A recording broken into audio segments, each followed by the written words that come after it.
हर इंसान की ज़िंदगी में वह सबसे खास होती है। हर इंसान की ज़िंदगी में वह सबसे खास होती है। दूर होते हुए भी वह दिल के पास होती है। जिसके सामने मौत भी अपना सर झुका दे, वह कोई और नहीं बस माँ होती है। स्वागत है आपका अपने यूट्यूब चैनल डी के सन रीजनिंग क्लासेज में। तो दोस्तों आज हम डिस्कस करने वाले हैं ग्रहों के बारे में। तो प्लेनेट के बारे में दोस्तों, ग्रह यानी कि ग्रह जो होते हैं उनके बारे में आज हम डिस्कस करने वाले हैं दोस्तों। तो ज़्यादा टाइम नहीं लेंगे, शुरुआत करेंगे पहले ग्रह से हम स्टार्ट करेंगे दोस्तों। जैसे कि मैंने आपको पिछली क्लास में जो वीडियो बनाई थी उसमें मैंने तुमको समझा दिया था ग्रहों के बारे में, लेकिन जो एग्जाम से संबंधित जो मेन पॉइंट जो आते हैं दोस्तों, वो पॉइंट मैं इस वीडियो में बताने जा रहा हूं दोस्तों। तो वीडियो शुरू से लेकर एंड तक देखें, कोई भी स्किप ना करें, क्योंकि स्किप करेंगे तो हो सकता है आपको घाटा उठाना पड़े। तो दोस्तों पूरी वीडियो को शुरू से लेकर एंड तक देखिए दोस्तों। और जो भी भाई पहली बार वीडियो को देख रहे हैं तो प्लीज़ चैनल को सब्सक्राइब कर लीजिए और वीडियो को देख करके बताना कि आपको वीडियो कैसी लगी दोस्तों। कमेंट करके ज़रूर बताना और लाइक करना बिल्कुल मत भूलना दोस्तों। लाइक ज़रूर करना, जिससे कि हमारा भी एक मोटिवेट बढ़ता है दोस्तों। तो बढ़ते ही बिना किसी देरी के साथ फर्स्ट ग्रह की ओर। तो देखिए, सूर्य से बढ़ती दूरी के अनुसार ग्रहों की जो है कि हमें यह यहाँ पर पढ़ाई करनी है। तो बात करेंगे, सबसे पहला ग्रह पड़ता है बुध ग्रह, मरकरी। तो मरकरी के बारे में दोस्तों पढ़ेंगे। ये जो मरकरी ग्रह है इसके बारे में सबसे पहले हम स्टार्ट करने वाले दोस्तों। क्यों? क्योंकि यह सूर्य के सबसे नज़दीक ग्रह है। सूर्य के सबसे नज़दीक ग्रह कौन सा है? बुध। कौन सा है? बुध। बात करेंगे, जैसे सूर्य जो निकलता है, सूर्य से निकलने के 2 घंटे पहले ही दोस्तों ये दिखाई दे जाता है। तो बुध ग्रह केवल ऐसा ग्रह है जो सूर्य से निकलने के 2 घंटे पहले ही दिखाई पड़ जाता है दोस्तों। बात करेंगे, और तीसरा पॉइंट ये बनता है कि जैसे भाई सूर्य के सबसे नज़दीक ग्रह है बुध, तो सबसे पहले भी परिक्रमा करेगा। तो सूर्य की जो परिक्रमा सबसे पहले कौन सा ग्रह करता है? वो बुध ही करता है। और केवल कितने दिन में? मात्र 88 डेज में। तो 88 दिन में ये सूर्य की परिक्रमा पूरी कर देता है। बात करेंगे सबसे छोटा ग्रह कौन सा है दोस्तों। तो आकार के हिसाब से अगर हम बात करते हैं, आकार के हिसाब से सबसे छोटा ग्रह कौन सा है? बुध। कौन सा है? मरकरी। तो बात करेंगे नेक्स्ट पॉइंट क्या बनता है दोस्तों। इसका एक महत्वपूर्ण जो गुण होता है दोस्तों, इसका जो सबसे विशिष्ट गुण है बुध ग्रह का, वो ये है कि इसके चारों तरफ चुंबकीय क्षेत्र का प्रभाव पाया जाता है। चुंबकीय क्षेत्र पाया जाता है, यही इसका सबसे महत्वपूर्ण गुण है दोस्तों। तो बात करेंगे, इसका कोई भी उपग्रह नहीं है। इसका कोई भी उपग्रह नहीं दोस्तों, ये बिना उपग्रह वाला ग्रह कहा जाता है। तो बुध ग्रह का कोई भी उपग्रह नहीं है। तो और बात करेंगे, सूर्य की जो परिक्रमा सबसे कम समय में ये लगा देता है, मात्र 88 दिन में ये सूर्य की परिक्रमा पूरी कर देता है। तो नेक्स्ट की ओर बढ़ते हैं दोस्तों। इसके अगला जो ग्रह बनता है, जो प्लेनेट है, वो दोस्तों है शुक्र। कौन सा है? शुक्र, वीनस ग्रह। वीनस ग्रह के नाम से जाना जाता है दोस्तों, अंग्रेजी में कहते हैं इसको वीनस। तो शुक्र ग्रह की अगर हम बात करते हैं, तो बात करते हैं जैसे सूर्य के सबसे नजदीक ग्रह कौन सा था? बुध ग्रह। लेकिन पृथ्वी के सबसे नजदीक ग्रह कौन सा होगा? शुक्र ग्रह। तो पृथ्वी के सबसे नजदीक ग्रह कौन सा होगा? शुक्र ग्रह होगा। तो देखिए दोस्तों, एक तरफ तो मंगल है, जैसे सूर्य से बढ़ती दूरी के पहले तो बुध हो गया, उसके बाद शुक्र ग्रह होगा, फिर होगा तुम्हारा पृथ्वी, उसके बाद मंगल, मंगल के बाद होगा तुम्हारा बृहस्पति ग्रह, और बृहस्पति के बाद होगा तुम्हारा शनि, और उसके बाद अरुण और वरुण। और जो यम था दोस्तों, उस यमों को यानी प्लूटो ग्रह को सन 2006 ईस्वी में ग्रहों की दृष्टि से बाहर कर दिया गया दोस्तों। तो अब वो काउंटिंग में नहीं आएगा। तो बात करेंगे, तो पृथ्वी के सबसे नजदीक ग्रह कौन सा माना जाता है? शुक्र। तो दोस्तों मंगल क्यों नहीं माना जाता? क्योंकि शुक्र ग्रह का जो आकार है वो लगभग पृथ्वी के समान ही है दोस्तों। तो लगभग पृथ्वी के समान ही है शुक्र ग्रह का आकार, इसलिए बिल्कुल ये नजदीक सा लगता है। तो सूर्य यानी पृथ्वी के सबसे नजदीक ग्रह कौन सा है? शुक्र ग्रह। जब ये सबसे नजदीक ग्रह तो तभी तो इसको क्या कहते हैं? पृथ्वी की बहन या पृथ्वी का भागिनी ग्रह है। अगला पॉइंट बनता है, यानी सबसे अधिक गर्म ग्रह कौन सा है। तो दोस्तों सबसे अधिक गर्म ग्रह है शुक्र। कौन सा है? शुक्र। तो जैसा कि मैंने आपको पिछली वीडियो में समझा दिया था कि देखिए, बुध ग्रह जब सबसे नजदीक ग्रह है सूर्य के, तो सबसे गर्म ग्रह शुक्र क्यों है? क्योंकि दोस्तों जो बुध ग्रह, अब उस पर ऊष्मा का कोई प्रभाव नहीं पड़ता है, वो पूरी तरह से जल चुका है।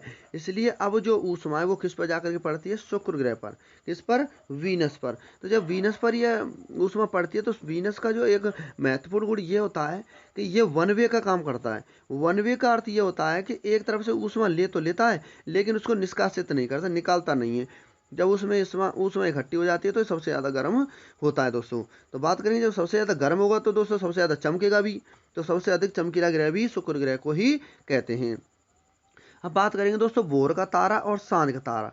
भोर कहते हैं दोस्तों सुबह को, तो सुबह का तारा है, सांझ का तारा है, दोनों को शाम का, यानी कि तारा इसको कहते हैं शुक्र ग्रह को, क्योंकि ये चमकता बहुत ज़्यादा है। बात करेंगे, यह घनत्व तो आकार में व्यास में लगभग पृथ्वी के बराबर है दोस्तों। तो तभी तो ये शुक्र ग्रह यानी कि मंगल से भी ज़्यादा पृथ्वी के पास है, यानी कि मंगल ग्रह की अपेक्षा शुक्र ग्रह पृथ्वी के अधिक नज़दीक है। तो बात करेंगे इसका भी कोई भी उपग्रह नहीं है, तो ये शुक्र ग्रह का भी कोई भी उपग्रह नहीं है। और बात करते हैं कि जैसे शुक्र ग्रह और एक अरुण ग्रह, ये दो ग्रह मात्र, ये दो ही ग्रह, दो ही प्लेनेट्स ऐसे हैं जो और ग्रहों के विपरीत दिशा में ये परिक्रमा करते हैं। तो दोस्तों ये दक्षिणावर्त पूर्व यानी परिक्रमा लगाता है सूर्य की, और अरुण भी लगाता है दक्षिणावर्त। यानी कि जैसे आपके ऑप्शन के हिसाब से दक्षिणावर्त ना आए, वो दूसरे प्रकार से पूछ सकता है। तो इसका जो सही आंसर होगा दोस्तों, जैसे पूछ सकता है कि शुक्र ग्रह की परिक्रमण काल का यानी कि कौन सी डायरेक्शन है, तो कहेंगे आप पश्चिम से पूर्व की ओर, पश्चिम से पूर्व की ओर। तो पूर्व से पश्चिम मत कह देना दोस्तों, क्योंकि बाकी के जो 6 हैं आपके, इन दो को छोड़कर, शुक्र और अरुण को छोड़कर, शुक्र और अरुण को छोड़कर, इन दोनों को छोड़कर आपकी बाकी के जो 6 हैं वो सभी पूर्व से पश्चिम की ओर परिक्रमा लगाते हैं। इस प्रकार से लगाते हैं दोस्तों, इस प्रकार से। और ये जो लगाते हैं तुम्हारे दोस्तों, ये जो केवल तुम्हारे दो ग्रह हैं, ये शुक्र ग्रह और तुम्हारा यानी कि अरुण ग्रह, ये दोस्तों इस प्रकार से लगाते हैं परिक्रमा, यानी कि सूर्य के ऐसे चारों तरफ इस प्रकार से। तो इस प्रकार से परिक्रमा लगाते हैं दोस्तों। तो नेक्स्ट बढ़ते हैं पृथ्वी ग्रह की ओर। तो देखिए दोस्तों, पृथ्वी के बारे में तो आपको बहुत जानकारी होगी। तो बात करेंगे दोस्तों अर्थ की बात करते हैं पृथ्वी के। आज हम तो पृथ्वी को नीला ग्रह कहा जाता है। क्या कहा जाता है? नीला ग्रह। क्यों कहा जाता है दोस्तों? क्योंकि पृथ्वी पर जल की उपस्थिति ज़्यादा है, यानी जल की मात्रा अधिक होने के कारण यह नीला ग्रह सा चमकता, नीला सा लगता है। क्योंकि आपको पता है दोस्तों, पृथ्वी के यानी कि 71% भाग पर क्या है? जल है, और 29% भाग पर स्थल है मात्र। तो बस इसी कारण से जल की उपस्थिति से, जल की अधिकता के कारण ये नीला सा ग्रह चमकता है। और बात करेंगे जो पृथ्वी ग्रह अपने अक्ष पर 23.5 डिग्री झुकी हुई है। तो ये कई बार पूछा गया दोस्तों, और डिफेंस में तो बहुत ज़्यादा पूछा जाता है कि पृथ्वी अपने अक्ष पर कितने डिग्री झुकी हुई है, तो 23.5 डिग्री झुकी हुई है। बात करेंगे ग्रहों में आकार में कौन सा स्थान है पृथ्वी का, तो ग्रहों की अगर हम बात करते हैं दोस्तों, तो इसका ये 5वां स्थान बनता है। ग्रहों के स्थान से 5वां। अगर दूरी की बात करें क्रमांक की, तो जैसे देखिए सूर्य से बढ़ती दूरी की अगर बात करेंगे तो कौन सा स्थान हो जाएगा? पहला बुध का, दूसरा शुक्र का, तीसरा पृथ्वी का। तो सूर्य से बढ़ती दूरी की अगर बात करेंगे तो तीसरा स्थान है, और आकार में बात करेंगे तो 5वां स्थान है। तो अब बात करने वाले दोस्तों, पृथ्वी का एक मात्र उपग्रह कौन सा है? चंद्रमा है। तो पृथ्वी का मात्र उपग्रह कौन सा है? तो बात करेंगे दोस्तों, पृथ्वी का एक मात्र उपग्रह कौन सा है? चंद्रमा। केवल एक ही उपग्रह है, वो भी कौन सा है? मून, चंद्रमा। तो चंद्रमा क्या है? एक उपग्रह। सूर्य की बात करें तो सूर्य क्या है? एक तारा है दोस्तों। तो देखिए बात करेंगे नेक्स्ट पॉइंट की ओर बढ़ते हैं दोस्तों, यह है कि यह सौरमंडल का एक मात्र ग्रह है जिस पर जीवन है। तो सौरमंडल, पूरे सौरमंडल में एक मात्र पृथ्वी ग्रह ऐसा जिस पर जीवन चल रहा है, जीवन यापन ये हो रहा है। अगर संभावना की बात करें तो मार्स पे भी है, मार्स यानी कि मंगल पे भी यानी कि जीवन की संभावना वाला ग्रह कहा जाता है उसको भी। तो बात करेंगे अगला पॉइंट क्या दोस्तों, कि सूर्य की परिक्रमा पूरी करने में कितना समय लेता है पृथ्वी ग्रह। तो एक सिंपल सी भाषा में कह देते हैं, पृथ्वी सूर्य की परिक्रमा मात्र 1 वर्ष में पूरी कर देती है। लेकिन दोस्तों इसका जो एक्यूरेट टाइम क्या है, वो है 365 दिन 5 घंटे 48 मिनट और 46 सेकंड।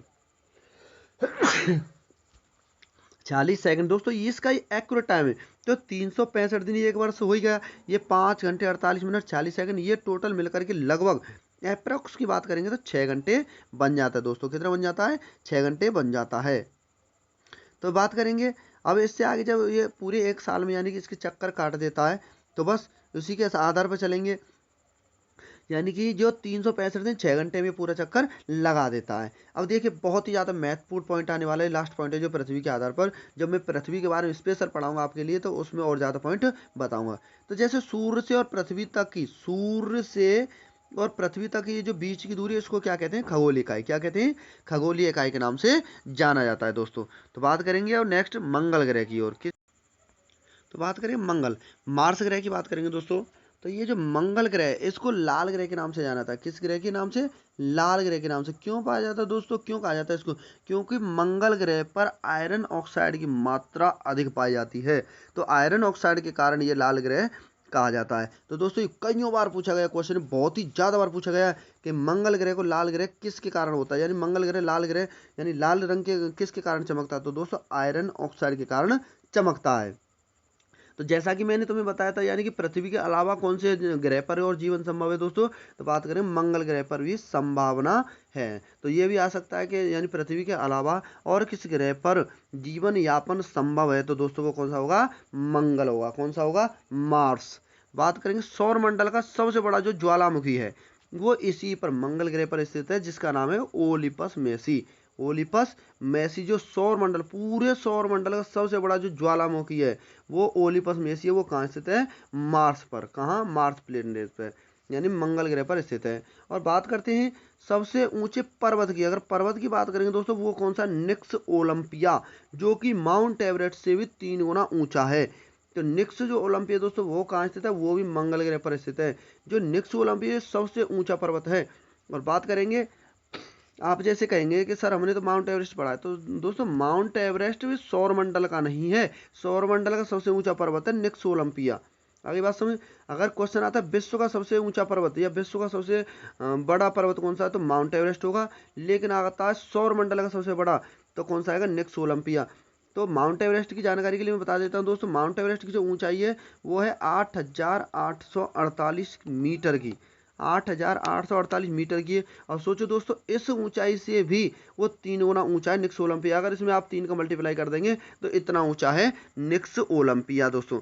तो बात करते हैं नेक्स्ट पॉइंट क्या है, कि देखिए मंगल ग्रह की बात करते हैं दोस्तों, कि इसके केवल 2 ही उपग्रह, केवल 2 ही उपग्रह, एक तो डीमोस है और एक फोबोस है। तो क्वेश्चन किस प्रकार से तो पूछा जाता है दोस्तों, कि डीमोस नामक उपग्रह किस ग्रह का उपग्रह है, तो दोस्तों किसका है, मंगल ग्रह, मार्स का।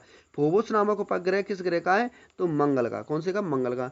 बात करें सौर मंडल का जो सबसे छोटा उपग्रह है वो कौन सा है, डीमोस। कौन सा है, डीमोस।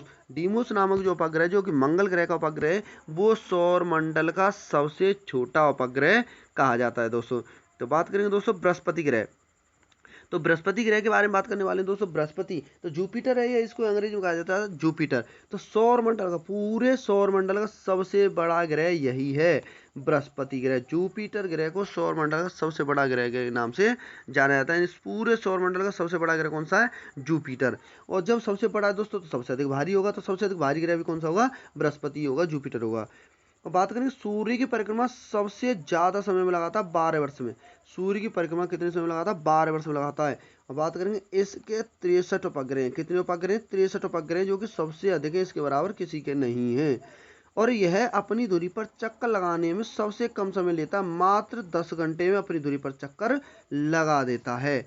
और बात करें सबसे बड़ा जो उपग्रह है, सबसे छोटा तो उसका हुआ मंगल का। और सबसे बड़े उपग्रह की बात करेंगे तो वो कौन सा, ग्रेनीमीड, जो कि किसका है, जुपिटर का, बृहस्पति का। तो सबसे छोटा उपग्रह कौन सा है, ग्रेनीमीड। और किस ग्रह का उपग्रह, वो बृहस्पति का। किसका है दोस्तों, बृहस्पति का। तो आई होप दोस्तों आपके आज के ये क्वेश्चन समझ में आए होंगे दोस्तों। बाकी के जो आपके ग्रह हैं दोस्तों उनको मैं नेक्स्ट वीडियो में कराऊंगा, क्योंकि थोड़ा पढ़ाऊंगा मगर अच्छा पढ़ाने की कोशिश करूंगा दोस्तों। बस जुड़े रहिए, वीडियो को शुरू से लेकर एंड तक देखिए, और अपने हैंड से लिख करके अपने नोट्स बनाए दोस्तों, जिससे कि एग्जाम के समय पर आप कम समय में और ज़्यादा अभ्यास कर सकें, जिससे कि आपकी परीक्षा एक ही बार में पास हो जाए। देखिए दोस्तों, कोरोना के चलते हुए हम मेहनत कर रहे हैं, आप भी मेहनत कर रहे हैं दोस्तों। तो इस कोरोना के चलते हुए अपने आप को बिल्कुल भी निराशा ना दें, और जोश पैदा रखें दोस्तों अपने शरीर में, क्योंकि जुनून ही आपको ज़िंदगी की यानी कि पूरी खुशी दिलाएगा, आपको जॉब दिलाएगा, जो कि आपकी ज़िंदगी की सबसे बड़ी खुशी होगी दोस्तों। फिर बात करते हैं नेक्स्ट वीडियो में चल कर बात करेंगे दोस्तों। तो प्लीज़ प्लीज़ प्लीज़ जो भी भाई पहली बार जुड़ रहे हैं तो चैनल को सब्सक्राइब करें, लाइक करें और कमेंट करना बिल्कुल ना भूलें कि आपको वीडियो कैसी लगी दोस्तों। तो मिलते हैं नेक्स्ट वीडियो में। जय हिंद दोस्तों।